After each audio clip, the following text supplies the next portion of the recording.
On the റൂട്ടിൽ ഇന്ന് Bobby Thomas ആണ് നമുക്കിപ്പോൾ ഉള്ളത്. ഏതാണ്ട് 3 പതിറ്റാണ്ടോളം മാധ്യമപ്രവർത്തകനായും പിന്നീട് മാധ്യമപ്രവർത്തനം അവസാനിപ്പിച്ച് പൂർണ്ണസമയ എഴുത്തും പ്രസാധനവും ആണ് ബോബി ഇന്ന് ഇടപെട്ടുകൊണ്ടിരിക്കുന്ന മേഖല. പൂർണ്ണമായിട്ടും വിദ്യാർത്ഥി കാലത്തോട്ട് തന്നെ കൃത്യമായ സാമൂഹ്യ ബോധത്തോടുകൂടി സാമൂഹ്യ ഉത്കണ്ഠകളെ അഭിമുഖീകരിക്കുന്ന തരത്തിൽ അല്ലെങ്കിൽ അതിനെ അഡ്രസ്സ് ചെയ്യുന്ന തരത്തിൽ ഉള്ള ഒരു കാലമാണ് ബോബി കടന്നു വന്നിട്ടുള്ളത്. ബോബി, നമ്മൾ ആദ്യം കാണുന്നത് എന്താണെന്ന് ബോബിക്ക് ഓർമ്മയുണ്ടോ? അതെ, നല്ല ഓർമ്മയുണ്ട്. അനൂപ് ഇപ്പോഴത്തെ പോലൊരു മാധ്യമപ്രവർത്തകനും എഴുത്തുകാരനും ഒക്കെ ആകുന്നതിന് മുമ്പ് വളരെ വിദ്യാർത്ഥി കാലത്താണ് നമ്മൾ ഒരുമിച്ച് കാണുകയും ഒരുമിച്ച് കഴിയുകയും ചെയ്തൊരു കാലം. കോട്ടയത്ത് റെയിൽവേ സ്റ്റേഷനടുത്തുള്ള ഒരു കുന്നിൻ്റെ മുകളിലുള്ള വളരെ വിശാലമായ ഒരു ക്യാമ്പസുള്ള ഒരു സ്കൂളിൽ 2 വിദ്യാർത്ഥികളെന്ന നിലയിൽ നമ്മൾ ഒരുമിച്ച് കാണുകയും സംസാരിക്കുകയൊക്കെ ചെയ്തിരുന്ന ഒരു കാലമുണ്ടായിരുന്നു. അപ്പം അന്ന് ഒരു ബോർഡിംഗ് വിദ്യാർത്ഥി എന്ന നിലയിലാണ് ഞാൻ അവിടെ നമ്മളുണ്ടായിരുന്നത്. അപ്പോൾ ആ കാലത്തെ പറ്റിയുള്ള ഓർമ്മകളാണ് ഇപ്പോഴും എൻ്റെ മനസ്സിലുള്ളത്. അല്ല, നമ്മളന്ന് എനിക്ക് തോന്നുന്നത് 80കളുടെ രണ്ടാം പകുതിയിൽ ബോബി എന്നേക്കാൾ 1 വർഷം സീനിയറായിരുന്നു. അപ്പോൾ നമ്മൾ MT പഠിക്കുന്ന ആ സമയത്ത് നമ്മുടെ സ്കൂളിൽ MT മറ്റ് പല സ്കൂളുകളിലെയും പോലെ സമരങ്ങളുടെ കാര്യത്തിലും വിദ്യാർത്ഥി രാഷ്ട്രീയത്തിൻ്റെ കാര്യത്തിലും ഒക്കെ കുറേ നിയന്ത്രണങ്ങളുള്ള ഒരു സ്ഥലമായിരുന്നു.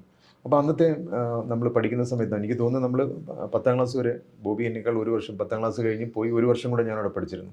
അന്നത്തെ ആ വിദ്യാർത്ഥി കാലം ഓർത്തെടുക്കുന്നത് എങ്ങനെയാണ്? ഈ സ്കൂൾ വിദ്യാർത്ഥി കാലത്ത് അത്ര സജീവമായി പൊതുകാര്യങ്ങളിൽ ഇടപെട്ടിരുന്നൊരു വിദ്യാർത്ഥിയായിരുന്നില്ല ഞാൻ. എന്നെ സംബന്ധിച്ചുള്ള ആ വിശാലമായ ക്യാമ്പസ് എന്ന് പറഞ്ഞാൽ വളരെ വലിയൊരു ഏകാന്തതയുടെ നാളുകളായിട്ടാണ് എനിക്കിപ്പോൾ തോന്നുന്നത്. ആ ബോർഡിംഗ് ജീവിതം എന്ന് പറയുന്നത് ഇപ്പോൾ ഞാൻ തിരിഞ്ഞു നോക്കുമ്പോൾ ഒരു കാരാഗ്രഹത്തിന് തുല്യമായ ഒരു ബാല്യകാലം എന്നുള്ള രീതിയിലുള്ള ആണ് എൻ്റെ ഓർമ്മകളിൽ വരുന്നത്. അന്ന് ആ വിശാലമായ ക്യാമ്പസിലൂടെ പല സ്ഥലങ്ങളിലൂടെ ഇങ്ങനെ ഞാൻ ഏകാന്തനായി നടക്കുന്ന ആ ഒരു പഴയ വിദ്യാർത്ഥിയായിട്ടാണ് എനിക്ക് ഓർമ്മ വരുന്നത്. പിന്നെ വായനയുടെയും ചിന്തയുടെ ഒരു പ്രത്യേക രീതിയിലുള്ള വ്യതിയാനങ്ങളുടെയും ഒക്കെ ഒരു തുടക്കം ആ കാലഘട്ടമായിരുന്നു. വായനയ്ക്കുള്ള പുസ്തകങ്ങളൊക്കെ വളരെ കുറവായിരുന്നു. ഞാനിപ്പോൾ ഓർക്കുന്ന കുറച്ച് ഷെർലക് ഹോംസിൻ്റെ കുറേ സമാഹരണ കൃതികൾ, അങ്ങനെ കുറച്ച് കുട്ടികൾക്ക് വായിക്കാവുന്ന പുസ്തകങ്ങൾ ഉള്ളപ്പോൾ തന്നെ അതേസമയം തന്നെ ഒരു ചിന്ത ഒരു ഇടതുപക്ഷത്തേക്ക് നീങ്ങുന്ന രീതിയിൽ ഉള്ള ഒരു പ്രത്യേക സ്വാധീനമൊന്നും ഇല്ലെങ്കിലും സ്വാഭാവികമായ രീതിയിലൊരു പരിണാമം ഉണ്ടായ എന്നെ സംബന്ധിച്ചുള്ള ഒരു കാലമായിരുന്നു ആ ബോർഡിംഗ് കാലഘട്ടം. അല്ല, അന്ന് നമ്മൾ ഒരു കാര്യം ഓർമ്മയുണ്ടല്ലോ, നമ്മൾ അന്നത്തെ കോട്ടയത്തെ അന്തരീക്ഷം, പൊതുവേ ഈ കോട്ടയം എന്ന് പറഞ്ഞു കഴിഞ്ഞാൽ നമ്മൾ അക്ഷരങ്ങളുടെ നഗരം എന്നൊക്കെ പറയുമെങ്കിൽ പോലും നമുക്കന്ന് ഈ പറഞ്ഞ പോലെ വായിക്കാൻ സമ്പന്നമായ പുസ്തകങ്ങളോ വായനശാലകളോ ഒന്നുമില്ല. പക്ഷെ നമുക്ക് പുറത്തു പോയി അങ്ങനെ കോട്ടയം ലൈബ്രറി പോയി, പബ്ലിക് ലൈബ്രറി പോയി പുസ്തകം എടുക്കാനൊന്നുള്ള സൗകര്യം ഉണ്ടായിരുന്നില്ല. പക്ഷേ എങ്കിൽ പോലും ആ ബോർഡിംഗ് കാലം നമ്മളെ വേറൊരു തരത്തിൽ, ഇപ്പം ബോബി അതിനെ ഏത് തരത്തിൽ വിശേഷിപ്പിച്ചാലും ആ ബോർഡിംഗ് കാലം നമ്മൾ മറ്റ് ഒരുപാട് കുട്ടികളുടെ, നമ്മുടെ സമപ്രായക്കാരുടെ ജീവിതത്തിനൊപ്പം ജീവിക്കുകയും അധ്യാപകർ നമ്മളിൽ ചെലുത്തുന്ന സ്വാധീനം, ഇതൊക്കെ അന്ന് ശരിക്കും MT നമുക്ക് ലഭിച്ചിരുന്നില്ലേ? എൻ്റെ ഇപ്പോൾ ആ രീതിയിൽ ഇപ്പോൾ ഓർമ്മിച്ചെടുക്കാൻ ശ്രമിക്കുമ്പോൾ ഒരു ചരിത്ര അധ്യാപകൻ്റെ മുഖം മാത്രമാണ് എൻ്റെ മനസ്സിൽ തെളിയുന്നത്. അദ്ദേഹം ചരിത്രത്തെ വ്യാഖ്യാനിക്കാൻ ശ്രമിച്ചത് ഒരു വിധത്തിൽ ആ ബാല്യകാലത്ത് തന്നെ പല രീതിയിൽ സ്വാധീനിക്കുകയുണ്ടായി. അതോടൊപ്പം തന്നെ വായനയിലൊരു ഇടത് വശം ചേർന്ന് പോകാനുള്ള ഒരു പ്രവണത എങ്ങനെയോ ആ സമയത്ത് തന്നെ മനസ്സിലിങ്ങനെ ഉടലെടുക്കുകയും പുസ്തകങ്ങൾ തേടിയുള്ളൊരു അന്വേഷണം ആ സമയത്ത് തന്നെ ആരംഭിക്കുകയും ചെയ്തിരുന്നു. പക്ഷേ പലപ്പോഴും പുസ്തകങ്ങൾ കിട്ടാനുള്ളൊരു സാഹചര്യങ്ങൾ വളരെ പരിമിതമായിരുന്നു. അപ്പോൾ എന്നെ സംബന്ധിച്ചുള്ള ഒരു ഓർമ്മയെന്ന് പറയുന്നത് ഈ അന്ന് അമർ ചിത്രകഥയാണ് നമ്മൾ വളരെ ആവേശപൂർവ്വം വായിച്ചിരുന്ന ഒരു പീരിയോഡിക്കൽ. അപ്പോൾ അമർ ചിത്രകഥ ലക്കങ്ങൾ പലതും നമുക്ക് വാങ്ങാനുള്ള പൈസ നമ്മുടെ കയ്യിലില്ല. അപ്പം എൻ്റെ മുത്തശ്ശനാണ് എന്നെ ബോർഡിങ്ങിൽ വന്ന് കാണുക. വളരെ പരിമിതമായ പോക്കറ്റ് മണി മാത്രമാണ് തരുന്നത്. അപ്പോൾ ഒരു ദിവസം ഞാനിപ്പോഴും ഓർക്കുന്നുണ്ട്, അന്ന് റെയിൽവേ സ്റ്റേഷനിൽ ഒരു ചെറിയ ബുക്ക് സ്റ്റാളുണ്ട്. നമ്മൾ നടന്ന് റെയിൽവേ സ്റ്റേഷനിൽ ചെന്ന് അപ്പോൾ ബുക്ക് സ്റ്റാളിൽ ഇങ്ങനെ പല പുസ്തകങ്ങളിങ്ങനെ ഇരിക്കുന്നു, പല അമർചിത്രകഥകളൊക്കെ ഇങ്ങനെ ഇരിക്കുന്നു. അപ്പോൾ അതിലൊരെണ്ണം വേണമെന്നുള്ള അതിയായ ആഗ്രഹം എനിക്കുണ്ടാവുകയും അതേസമയം പോക്കറ്റിൽ നോക്കിയപ്പോൾ അതിനുള്ള പൈസയില്ല. അപ്പോൾ എനിക്ക് ഒരു ഉൾപ്രേരണ എന്നോണം ഭയങ്കര തിരക്കുള്ള സമയമാണ്, പലരും പുസ്തകങ്ങൾ നോക്കുന്നുണ്ട്. ഞാൻ പതുക്കെ ഒരു അമര ചിത്രകഥ ഇങ്ങെടുത്ത് പതുക്കെ പുറയിലേക്ക് പോയി ആ കടക്കാരനെ നോക്കി. കടക്കാരൻ എന്നെ ശ്രദ്ധിക്കുന്നില്ല. ഞാൻ പതുക്കെ ആ പുസ്തകം എൻ്റെ കൈവശം ഒളിപ്പിച്ച് വെച്ച് പതുക്കെ അവിടുന്ന് ഞാൻ സ്കൂളിലേക്ക് തിരിച്ചു. അപ്പോൾ ജീവിതത്തിൽ ആദ്യമായിട്ട് നടത്തിയ ഒരു മോഷണം അതാണ്. എനിക്ക് എൻ്റെ ഓർമ്മ ശരിയാണെങ്കിൽ അത് ജയപ്രകാശ് നാരായണൻ്റെ ജീവചരിത്രമായിരുന്നു. ജയപ്രകാശ് നാരായണൻ്റെ ചിത്ര രൂപത്തിൽ വരച്ച ഒരു പുസ്തകമായിരുന്നത്. ഒരുപക്ഷെ ഇപ്പോഴും കോട്ടയത്തെ റെയിൽവേ സ്റ്റേഷനിലൂടെ പോകുമ്പോൾ ആ കടയിലേക്ക് ഞാൻ ഇപ്പോഴും നോക്കാറുണ്ട്, ആ ജീവിതത്തിൽ ആദ്യമായിട്ട് നടത്തിയ ആ മോഷണത്തിൻ്റെ ഓർമ്മകളുമായി. അല്ല, ഇപ്പോൾ നമ്മൾ കോട്ടയത്തെക്കുറിച്ച് പറയുമ്പോൾ നമ്മൾ പഠിച്ച സ്കൂൾ എന്നുള്ള തരത്തിൽ അന്നും അവിടുത്തെ ആ പിന്നെ ലൈബ്രറി, ചെറിയൊരു ലൈബ്രറി ഉണ്ടായിരുന്നു. അവിടെ മാതൃഭൂമി അല്ലെങ്കിൽ കലാകൗമുദി അതുപോലെയൊക്കെയുള്ള മാസികകൾ വരികയും ചില ഇംഗ്ലീഷ് മാസികകളൊക്കെ വരികയൊക്കെ ചെയ്യായിരുന്നു. അതൊക്കെ താല്പര്യമുള്ള നമ്മൾ കുറച്ച് പേരൊക്കെ പോയി അത് നോക്കുകയും കാര്യങ്ങളും ചെയ്യും. പക്ഷെ അന്ന് ബോബിക്ക് ഓർമ്മയുണ്ടാവും, അന്ന് കേരളത്തിൽ ഈ നമ്മൾ പിന്നീടും പ്രസിദ്ധീകരണങ്ങൾ എന്ന് പറഞ്ഞ പ്രസിദ്ധീകരണങ്ങളുടെ ഒരു ഒരു ഒരു ഒരു ഒരു ഒരു ഒരു നഗരമായിരുന്നത്. കാരണം ഈ നമ്മൾ കേരളത്തിൽ ഇറങ്ങിയിരുന്ന 99% പ്രസിദ്ധീകരണങ്ങളും പ്രസിദ്ധീകരിച്ചിരുന്നത് കോട്ടയത്തു നിന്നായിരുന്നു. അതിൽ എഴുതിയിരുന്ന പല നോവലിസ്റ്റുകളും ഒരേ സമയത്ത് 6, 7, 8, 10 മാസികകളിൽ ഒരേ സമയം നോവൽ എഴുതിയിരുന്ന ആൾക്കാരുണ്ടായിരുന്നു. അവരൊക്കെ അന്ന് താമസിച്ചിരുന്നത് നാഗമ്പടം സ്റ്റേഡിയത്തിന് തൊട്ടടുത്തുള്ള ചില പിന്നെ ലോഡ്ജുകളിൽ താമസിച്ച് പിന്നീട് നമ്മൾ അതിനെക്കുറിച്ചൊക്കെ കേട്ടിട്ടുണ്ട്. അപ്പം അന്ന് ഈ പറഞ്ഞ കോട്ടയം പുഷ്പനാഥ് പോലുള്ള ആൾക്കാരെ നമ്മൾ ഈ പല പിന്നെ ഈ പ്രസിദ്ധീകരണങ്ങളിലും അദ്ദേഹം എഴുതിയിരുന്നു. അതിനെക്കുറിച്ച് ഓർമ്മയുണ്ടോ? അന്ന് ഈ കോട്ടയം നഗരം ഇങ്ങനെ പ്രസിദ്ധീകരണങ്ങളുടെ ഒരു ഒരു ഒരു നഗരമായിരുന്നു, അല്ലെ അവിടെ അങ്ങനെ താമസിച്ച ആൾക്കാരെ എഴുതിയ അതൊക്കെ കുറിച്ചൊക്കെ അന്ന് ബോബി അറിഞ്ഞിരുന്നു? അത് കോട്ടയം പുഷ്പനാഥിനെയൊക്കെ ഞാൻ ആ സമയത്ത് വായിച്ചിരുന്നു. പക്ഷേ അത് കോട്ടയം എന്ന നഗരവുമായി ബന്ധപ്പെട്ടല്ല. അത് ഞാൻ എനിക്ക് തോന്നുന്നു ഒരു 5ാം ക്ലാസ് 6ാം ക്ലാസ്സിലൊക്കെ പഠിക്കുമ്പോൾ മുതൽ കോട്ടയം പുഷ്പനാഥിൻ്റെയൊക്കെ ചെറിയ 1 രൂപയ്ക്ക് കിട്ടുന്ന ചെറിയ പുസ്തകങ്ങൾ ഇങ്ങനെ കടയിൽ തൂക്കിയിടുമായിരുന്നു. അപ്പോൾ ഞാനന്ന് എറണാകുളത്ത് സർവീസ് സ്കൂളിലാണ് പഠിക്കുന്നത്. ആ സമയത്ത് പോകുന്ന വഴിക്ക് ഈ 1 രൂപയുടെ പുസ്തകം വളരെ ആവേശപൂർവ്വം വാങ്ങി വായിച്ചത് ഞാൻ ഓർക്കുന്നുണ്ട്. പക്ഷേ കോട്ടയം എന്നുള്ള നഗരത്തിൽ ഈ എഴുത്തുകാരുടെ ഒരു സാന്നിധ്യം എന്നുള്ള രീതിയിൽ ഞാൻ ആ രീതിയിൽ തിരിച്ചറിയുകയോ മനസ്സിലാക്കുകയോ ചെയ്തിരുന്നില്ല.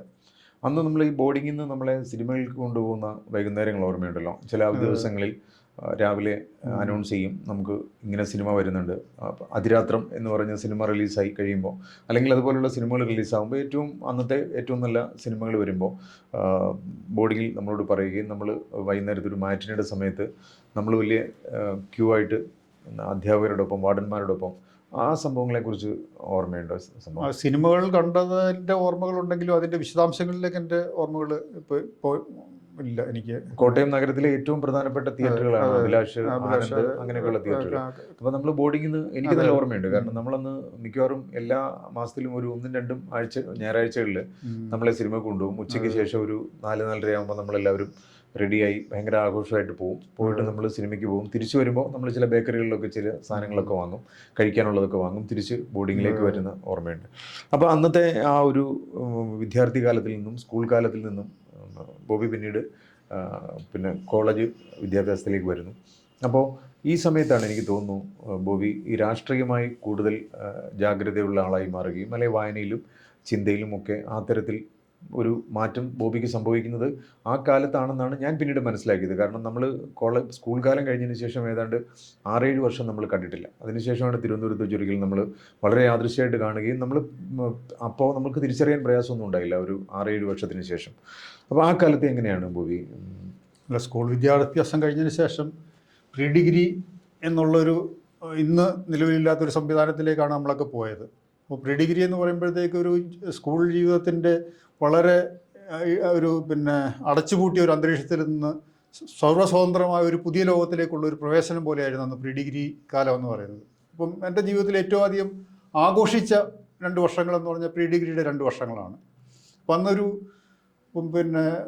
പ്രീ ഡിഗ്രി TMJക്ക് pre degree board pre degree ഇല്ലാതാക്കാനുള്ള ശ്രമം നടത്തിയപ്പോഴും അതിനെതിരെ വലിയ പ്രതിഷേധങ്ങൾ നടത്തിയിട്ടുള്ള അതിൻ്റെ കൂട്ടത്തിൽ ഞാനും ഉണ്ടായിരുന്നു. കാരണം പ്രീ ഡിഗ്രി എന്ന് പറയുന്നത് ഒരു വലിയ ഒരു സ്വാതന്ത്ര്യത്തിലേക്കുള്ള ഒരു വിദ്യാർത്ഥിയുടെ പ്രവേശനമായിരുന്നു. പ്രീ ഡിഗ്രിക്ക് പഠിച്ച എവിടെയായിരുന്നു? പ്രീ ഡിഗ്രിക്ക് ചെങ്ങന്നൂർ ക്രിസ്ത്യൻ കോളേജിലാണ് പഠിച്ചത്. ഡിഗ്രിക്കും അവിടെ ഡിഗ്രി തിരുവല്ല മർത്തോം കോളേജ്. അപ്പോൾ ചെങ്ങന്നൂർ ക്രിസ്ത്യൻ കോളേജിൽ പ്രീ ഡിഗ്രിക്ക് പഠിക്കാൻ പോകുമ്പോഴത്തേക്ക് ഞങ്ങളുടെ ക്ലാസ്സിലുള്ള എല്ലാ വിദ്യാർത്ഥികളും എല്ലാ സമരത്തിനും മുമ്പിലായിരുന്നു. ഞങ്ങളൊക്കെ SFIയുടെ പ്രധാന പ്രവർത്തകരായിരുന്നു. SFIയുടെ സമരങ്ങൾ അതേസമയം തന്നെ എല്ലാ കാര്യങ്ങളിലും ഇടപെടുകയും അവിടുത്തെ എല്ലാ പ്രശ്നങ്ങളിലും ഇടപെടുകയും ചെയ്തുകൊണ്ട് പ്രീ ഡിഗ്രി ഒരു ഒരു പിന്നെ അതുവരെ ഉണ്ടായിരുന്ന നമ്മുടെ ജീവിതത്തിൻ്റെ ഒരു വലിയ പിന്നെ ഒരു വ്യതിയാനമായിരുന്നു പ്രീ ഡിഗ്രി കാലം. അല്ലാതെ ബോബി ഉദ്ദേശിക്കുന്നത് ഇപ്പോൾ നമ്മൾ ഈ കോട്ടയം MGയിൽ ഏതാണ്ട് 3-4 വർഷം നമ്മൾ പഠിക്കുകയും, ബോബി എത്ര വർഷം പഠിച്ചു അവിടെ MGയിൽ? MGയിൽ 4 വർഷം. 4 വർഷം. അപ്പം ഞാനും 4 വർഷമാണ് പഠിച്ചത്. അപ്പോൾ ഈ 4 വർഷം പല നിയന്ത്രണങ്ങളും സ്വാഭാവികമായിട്ടും സ്കൂളിൽ ഇല്ലാത്ത നിയന്ത്രണങ്ങൾ സ്വാഭാവികമായിട്ടും ബോർഡിംഗ് കാലത്ത് നമുക്ക് ഉണ്ടാവും. കൃത്യസമയത്ത് പഠിക്കാൻ തുടങ്ങണം, അല്ലെങ്കിൽ അതിനൊരു ചിട്ടയിൽ ഇല്ലാതെ അങ്ങനെ ഒരു സ്ഥലം നടക്കില്ല. കളിക്കാൻ പോകേണ്ട സമയം, ഭക്ഷണം കഴിക്കേണ്ട സമയം, ഉണരേണ്ട സമയം, ഇതിനൊക്കെ നമുക്ക് കൃത്യമായ ഒരു സമയമുണ്ട്.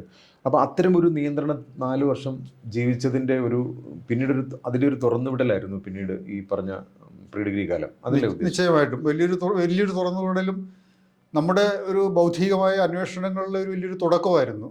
നമ്മൾ പല രീതിയിലുള്ള നമ്മുടെ സാമൂഹ്യ ഇടപെടലുകൾ SFIയുടെ സജീവ പ്രവർത്തകനായിരിക്കുമ്പോൾ തന്നെ പിന്നെ SFIയുടെ ഏരിയ കമ്മിറ്റി സഖാവിൻ്റെ വീട്ടിൽ രഹസ്യമായി ചേർന്ന ഫ്രാക്ഷൻ യോഗത്തിൽ പിന്നെ പാർട്ടി പിന്നെ പ്രധാന പ്രവർത്തകരുടെ യോഗത്തിലൊക്കെ തന്നെ ഈ പിന്നെ SFIയുടെ പ്രവർത്തനങ്ങളെ സംബന്ധിച്ചുള്ള വളരെ നിശ്ചിതമായ ചോദ്യങ്ങൾ ഉന്നയിക്കുകയും അങ്ങനെ പല രീതിയിൽ നമ്മൾ ആ രീതിയിൽ പിന്നെ ഇതിനെ വിമർശനാത്മകമായി കാണുകയും ചെയ്യുന്ന ഒരു കാലഘട്ടമായിരുന്നു അത്.